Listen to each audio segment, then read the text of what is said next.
ओम श्री गणेशाय नमः। एक समय की बात है, एक भाई बहन रहते थे। बहन का नियम था कि वह अपने भाई का चेहरा देखकर ही खाना खाती थी। हर रोज वह सुबह उठती थी और जल्दी जल्दी सारा काम करके अपने भाई का मुंह देखने के लिए उसके घर जाती थी। एक दिन रास्ते में एक पीपल के नीचे गणेश जी की मूर्ति रखी थी। उसने भगवान के सामने हाथ जोड़कर कहा कि मेरे जैसा अमर सुहाग और मेरे जैसा अमर पियर सबको दीजिए। यह कहकर वह आगे बढ़ जाती थी। जंगल के झाड़ियों के कांटे उसके पैरों में चुभा करते थे।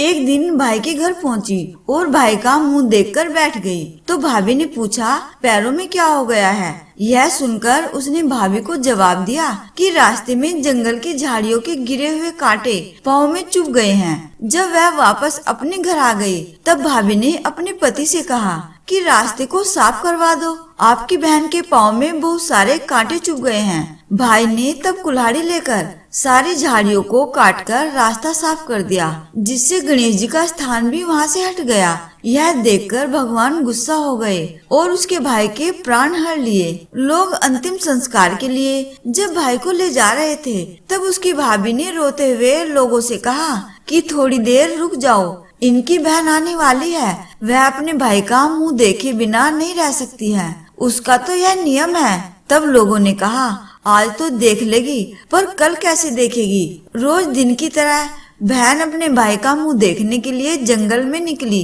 तब जंगल में उसने देखा कि सारा रास्ता साफ किया हुआ है। जब वह आगे बढ़ी तो उसने देखा कि सिद्धि विनायक जी को भी वहाँ से हटा दिया गया है। तब उसने जाने से पहले गणेश जी को एक अच्छे स्थान पर रखकर उन्हें स्थान दिया और हाथ जोड़कर बोली, भगवान मेरा जैसा अमर सुहाग और मेरे जैसा अमर पियर सबको देना। और फिर वह बोलकर आगे निकल गई। भगवान तब सोचने लगे, अगर इसकी नहीं सुनी तो हमें कौन मानेगा, हमें कौन पूजेगा? तब सिद्धि विनायक जी ने उसे आवाज दी, बेटी इस खेजड़ी की 7 पत्तियां लेकर जा और उसे कच्चे दूध में घोलकर भाई के ऊपर छींटा मार देना, वह उठकर बैठ जाएगा। यह सुनकर जब बहन पीछे मुड़ी तो वहाँ कोई नहीं था। फिर वह यह सोचने लगी कि ठीक है, जैसा सुना वैसा कर लेती हूँ। फिर वह 7 खेजड़ी की पत्तियां लेकर अपने भाई के घर पहुँची। उसने देखा वहाँ कई लोग बैठे हुए हैं, भाभी बैठी रो रही है और भाई की लाश पड़ी है। तब उसने उन पत्तियों को बताए हुए नियम के तहत भाई के ऊपर इस्तेमाल किया। तब भाई उठकर बैठ गया।